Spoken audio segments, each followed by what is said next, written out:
അമേരിക്കയിലെ മലയാളി പെന്തക്കോസ്തു വിശ്വാസികളുടെ ദേശീയ സമ്മേളനം സമാപിച്ചു. 40ാമത് പീസിനാക് കോൺഫറൻസിൻ്റെ സമാപനത്തിന് ശേഷം അതുമായി ബന്ധപ്പെട്ട ഒരു അവലോകന വീഡിയോ ഞാൻ ചെയ്തിരുന്നത് നിങ്ങളുടെ ശ്രദ്ധയിൽപ്പെട്ട് കാണും. പീസിനാക്കുമായി ബന്ധപ്പെട്ട വ്യത്യസ്തമായ ഒരു കാര്യം ചൂണ്ടിക്കാണിക്കുവാൻ വേണ്ടിയാണ് ഞാനിപ്പോൾ ശ്രമിക്കുന്നത്. സാധാരണഗതിയിൽ പീസിനാക്കിൻ്റെ സ്ട്രക്ചർ അല്ലെങ്കിൽ അത് നടത്തുന്നതിനുള്ള സംവിധാനമെന്ന് പറയുന്നത് ഒരു പീസിനാക് സമ്മേളനത്തിൽ വെച്ച് ഒരു കൺവീനറെ ഏതെങ്കിലും നടത്തുവാൻ ഉദ്ദേശിക്കുന്ന സിറ്റിയിൽ നിന്ന് ഒരു കൺവീനറെ തിരഞ്ഞെടുക്കുന്നു. അവിടുത്തെ പ്രമുഖമായൊരു സഭയുടെ ശുശ്രൂഷകനായിരിക്കും സാധാരണഗതിയിൽ അങ്ങനെ ഒരു സ്ഥാനത്തേക്ക് വരുന്നത്. അതിനുശേഷം വിവിധ സംസ്ഥാനങ്ങളിൽ നിന്ന് 50ഓളം സ്റ്റേറ്റുകളാണല്ലോ അമേരിക്കയിലുള്ളത്. ഈ 50ഓളം സ്റ്റേറ്റുകളിൽ നിന്ന് മലയാളികളുള്ള എല്ലായിടങ്ങളിൽ നിന്നും സഭകളുള്ള എല്ലായിടങ്ങളിൽ നിന്നും പ്രതിനിധികളെ തിരഞ്ഞെടുത്തയക്കും. ആ പ്രതിനിധികൾ ഒന്നിച്ചുകൂടിയാണ് ഒരു എക്സിക്യൂട്ടീവ് കമ്മിറ്റിയെ തിരഞ്ഞെടുക്കുന്നത്. പിന്നീട് ആ എക്സിക്യൂട്ടീവ് കമ്മിറ്റിയാണ് ഈ കൺവീനറോടൊപ്പം ചേർന്ന് ഈ സംവിധാനത്തെ മുന്നോട്ട് കൊണ്ടുപോകുന്നത്. അവർക്ക് നിരവധി കാര്യങ്ങൾ ചെയ്യുവാനുണ്ട്. ഹോട്ടൽ ബുക്ക് ചെയ്യണം, രജിസ്ട്രേഷൻ്റെ കാര്യങ്ങൾ ക്രമീകരിക്കണം, പബ്ലിസിറ്റി നൽകണം, പ്രസംഗകരെ കണ്ടെത്തണം. വലിയ ഉത്തരവാദിത്തങ്ങൾ നിറഞ്ഞ ഒരു ജോലി. ഏകദേശം 2 വർഷം സമയമെടുത്ത് അവരത് പൂർത്തിയാക്കുമ്പോൾ കഠിനമായൊരു അധ്വാനം അതിൻ്റെ പുറകിലുണ്ട്. ഇതിൻ്റെ സാമ്പത്തിക കാര്യങ്ങൾ കണ്ടെത്തുക എന്നുള്ളതാണ് ഏറ്റവും പ്രധാനപ്പെട്ട ഒരു ജോലിയായിരിക്കുന്നത്. സഭകളുടെ സ്വാഭാവികമായ ഒരു സഹകരണം ഈ കാര്യത്തിൽ ഉണ്ടാകും. എങ്കിലും ഓരോ തവണയും തിരഞ്ഞെടുക്കപ്പെടുന്ന ആ എക്സിക്യൂട്ടീവ്സിൻ്റെ സ്വാധീനവും അവരുടെ പ്രാപ്തിയും ഒക്കെ അനുസരിച്ച് ശേഖരിക്കപ്പെടുന്ന പണത്തിന് വ്യത്യാസമുണ്ടാകും. അപ്പോൾ അങ്ങനെ വരുമ്പോൾ ചില സന്ദർഭങ്ങളിലൊക്കെ കോൺഫറൻസുകൾ വലിയ സാമ്പത്തിക ബാധ്യതയിലാണ് അവസാനിച്ചിട്ടുള്ളത്. അപ്പോൾ തന്നെ സമീപകാലത്തെ പല കോൺഫറൻസുകളും വലിയ മിച്ചമുണ്ടാക്കുന്ന അല്ലെങ്കിൽ സാമ്പത്തിക നേട്ടമുണ്ടാക്കുന്ന തരത്തിൽ കൂടുതൽ പണം കണ്ടെത്തുവാനും ചെലവുകൾ ക്രമീകരിച്ചും ചുരുക്കിയും മിച്ചം പിടിക്കുവാനും സാധിച്ചിട്ടുണ്ട്. അങ്ങനെ മിച്ചം പിടിച്ച പണം കൊണ്ട് എന്ത് ചെയ്യും? ബാക്കി വരുന്ന പണം എങ്ങനെയാണ് ഉപയോഗിക്കേണ്ടത്? ഇത്തവണ കോൺഫറൻസിൽ അതൊരു വലിയ ചർച്ചാ വിഷയമായിരുന്നു. അത് സംബന്ധിച്ച് അവർ ചില തീരുമാനങ്ങളിലേക്കൊക്കെ എത്തിയിട്ടുണ്ട്. എന്നാൽ കോൺഫറൻസിൻ്റെ നടത്തിപ്പിന് വേണ്ടി കണ്ടെത്തുന്ന പണം മിച്ചം വരുമ്പോൾ എന്ത് ചെയ്യണം? മുൻകാലങ്ങളിൽ ഇങ്ങനെ മിച്ചം വരുന്ന പണം കൊണ്ട് കേരളത്തിലും ഇന്ത്യയുടെ മറ്റു പല ഭാഗങ്ങളിലുമൊക്കെ നിരവധി ചാരിറ്റി പ്രവർത്തനങ്ങൾ മാതൃകാപരമായ നിലയിൽ ഇവർ നടത്തിയിട്ടുണ്ട്.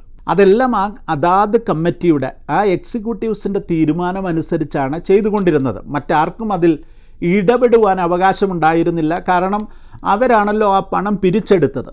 അവരുടെ പ്രയത്നഫലമായിട്ടുണ്ടാകുന്ന ചെലവുകൾ കഴിഞ്ഞ് അവർ ചുരുക്കി ചെലവ് ചെയ്ത് കണ്ടെത്തിയ മിച്ചം പണം ഏത് നിലയിൽ ഉപയോഗിക്കണമെന്ന് അവർക്ക് തന്നെ തീരുമാനിക്കുവാൻ സാധിക്കുമായിരുന്നു.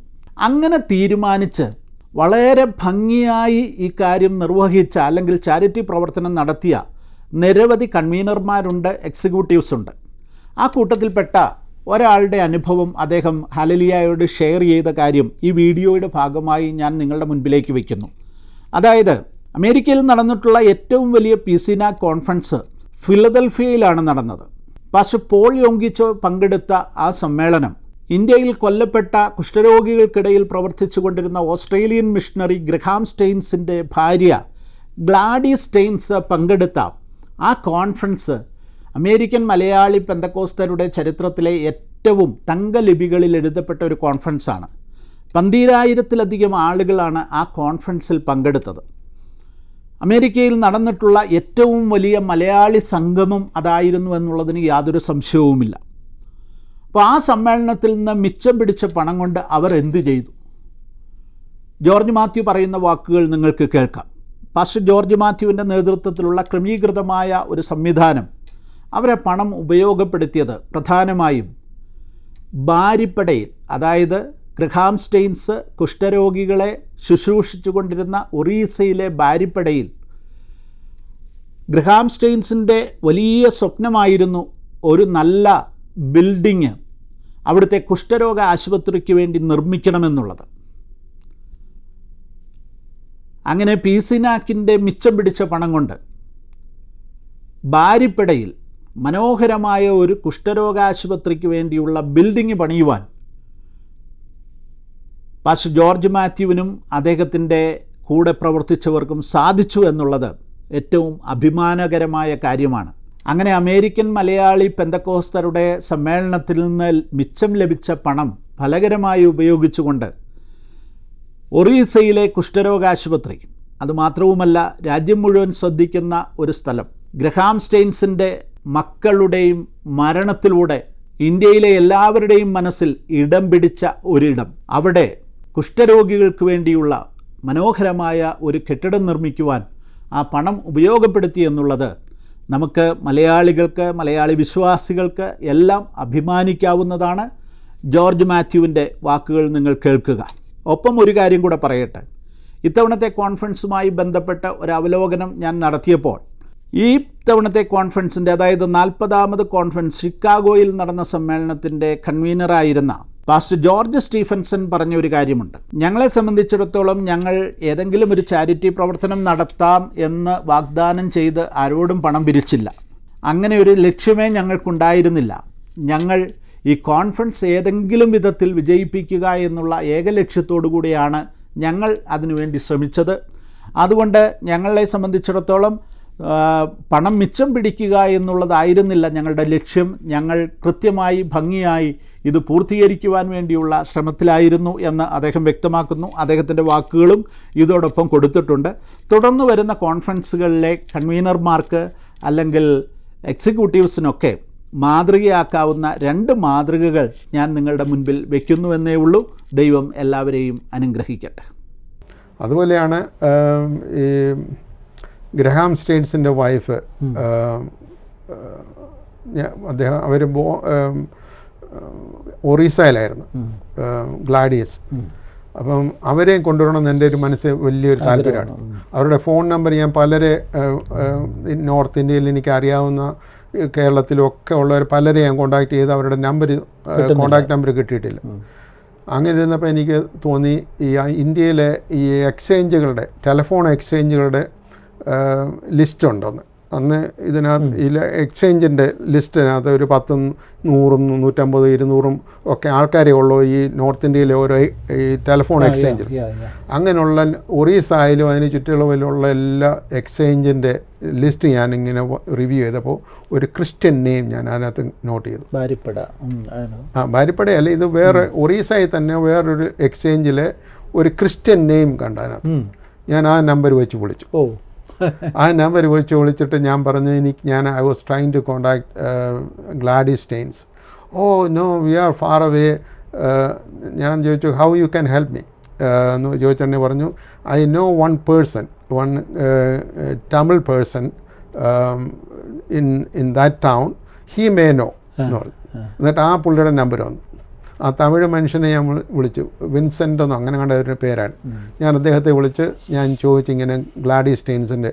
ഓ aunty, I know her, she is on in Australia now. She will be back within 10 days or next weekend she will be back എന്ന് പറഞ്ഞു. ഞാൻ പറഞ്ഞു ശരി, ഞാൻ അത് കഴിഞ്ഞിട്ട് വിളിക്കാമെന്ന് പറഞ്ഞു.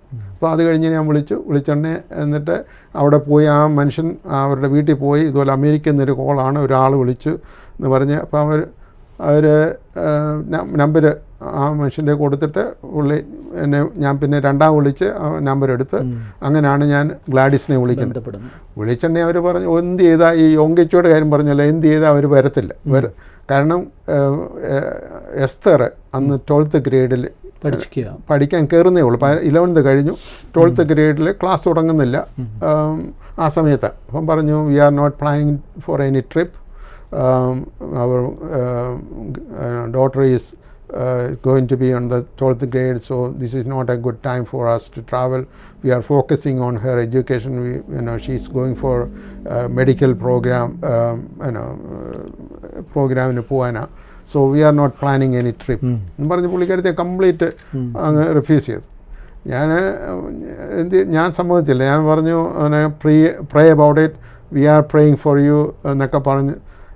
അത് കഴിഞ്ഞ് ഒരു 2 ആഴ്ച കഴിഞ്ഞ് ഞാൻ വീണ്ടും വിളിച്ച് അന്നേരം പുള്ളിക്കാരത്തി പറഞ്ഞു no, we are not planning, it is very difficult to travel.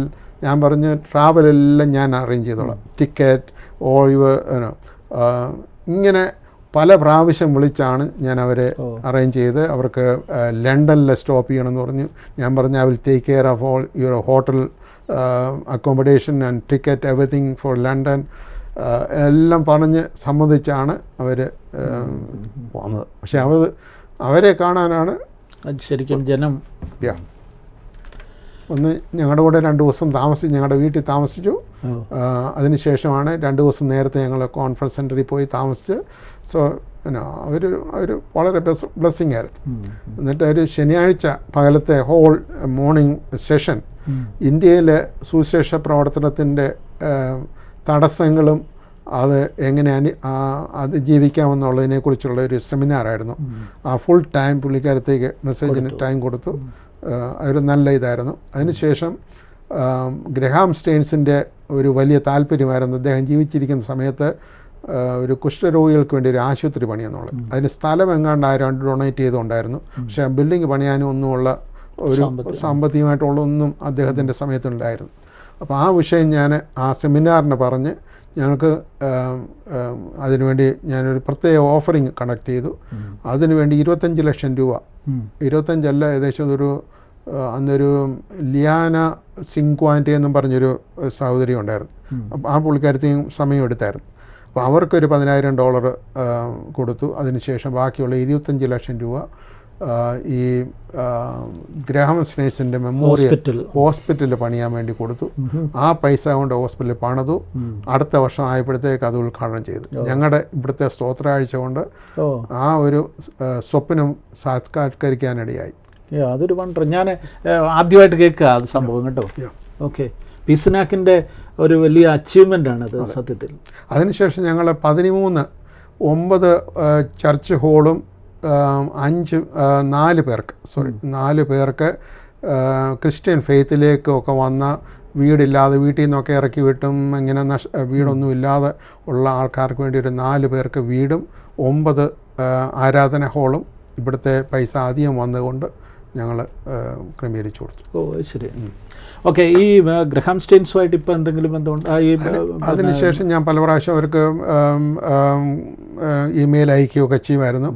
ഇങ്ങനെയുള്ള കാര്യത്തിലൊക്കെ പുള്ളിക്കാരത്തി വളരെ അത്ര ഇൻട്രസ്റ്റഡ് അല്ല. കാരണം ഇവിടെ ഒരു പ്രാവശ്യം ന്യൂയോർക്കിൽ വന്ന സമയത്ത് എനിക്ക് ഇമെയിൽ അയച്ചായിരുന്നു, ഞാൻ ന്യൂയോർക്ക് വരുന്നുണ്ട്, പക്ഷേ 1 ദിവസമോ 2 ദിവസമേ ഉള്ളൂ, കാണാൻ സമയമില്ല എന്നും പറഞ്ഞ് എനിക്ക് ഒരു മേലെ ഇത് ചെയ്തായിരുന്നു. ഓക്കെ, എനിവേ അതൊരു വലിയ കാര്യമാണ്. കാരണം മലയാളി സമ്മേളനത്തിൻ്റെ ഭാഗമായിട്ട് ഒറീസയിലെ ബാരിപ്പടയിൽ ഒരു കുഷ്ഠരോഗ ആശുപത്രി ബിൽഡിംഗ് പണിയാൻ സാധിച്ചു എന്ന് പറയുന്നത്. അതുപോലെ തന്നെ ആ കോൺഫറൻസിൽ കൂടെ വേറൊരു വലിയ കാര്യം കൂടെ സാധിച്ചു. അതിനു മുമ്പ് ഒക്കലോഹമായി നടന്ന കോൺഫറൻസിൽ പാസ്റ്റർ റിച്ചാർഡ്, അദ്ദേഹത്തിന് വലിയ കടബാധ്യതയുണ്ടായി. അദ്ദേഹത്തിൻ്റെ വീട് മോർഗേജ് എടുത്താണ് അതിൻ്റെ കൊടുത്ത് അതിങ്ങനെ മാസം തോറും ഇങ്ങനെ എടുത്തുകൊണ്ടിരിക്കുകയാണ്. അതിനുശേഷം അദ്ദേഹം പല സ്റ്റേറ്റുകളിലൊക്കെ യാത്ര ചെയ്ത് കുറച്ച് പൈസ അതിനകത്ത് കളക്ട് ചെയ്തു. ഏകദേശം ഒടുവിൽ പിന്നെ ഇവിടുത്തെ കോൺഫറൻസ് കഴിഞ്ഞപ്പം കുറച്ച് പൈസ ആദ്യം വന്നെന്ന് ഞാൻ അദ്ദേഹത്തെ വിളിച്ച് ഞാൻ ചോദിച്ചു, ഇതുപോലെ എത്ര പൈസ ഉണ്ടെന്ന്.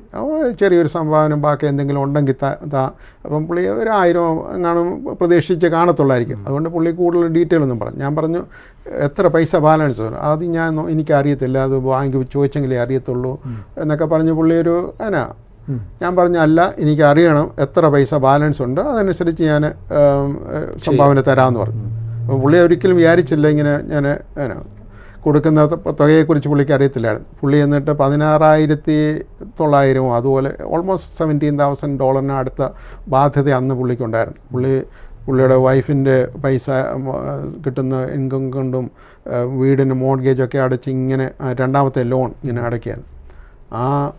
എത്ര ബാലൻസ് പുള്ളി അതിൻ്റെ സ്റ്റേറ്റ്മെൻറ്റ് അയച്ചു തന്നു. അതിനുള്ള ചെക്ക് ഫുൾ എമൗണ്ട് ഞങ്ങൾ ഇവിടുന്ന് കൊടുത്തു. പുള്ളിയുടെ കടം വീട്ടി പുള്ളിക്ക് വലിയ സന്തോഷം. പുള്ളി ഒരിക്കലും പ്രതീക്ഷിച്ചില്ല അങ്ങനെ അത്രയും പൈസ കൊടുക്കുമെന്നുള്ളത്.